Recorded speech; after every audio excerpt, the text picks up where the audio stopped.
आजा के तेरे शहर में दो चार घड़ी हूँ। आजा के मेरे दिल ने तुझे याद किया है। आजा के तेरे शहर में दो चार घड़ी हूँ। आजा के मेरे दिल ने तुझे याद किया है। बिखरी हुई सांसों की कड़ी टूट न जाए। किस मोड़ पे लाकर हमें आजाद किया है। मुद्दत से तेरी राह में आंखें हैं बिछाई। पूछा ही नहीं तूने कि फरियाद क्या है। मंजिल की हवस थी न कोई शौक मुसाफत। हमने तो बस एक उम्र को बर्बाद किया है। अब किससे कहें किस्से वीरानी दौरान।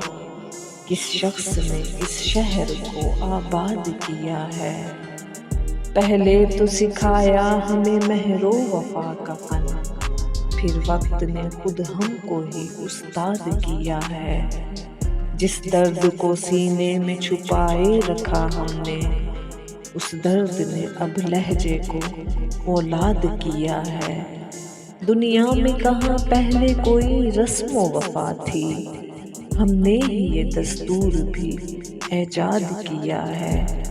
तोड़ा है कुछ इस तरह से पैमाने मोहब्बत। देखा ही नहीं तूने कि दिलशाद क्या है।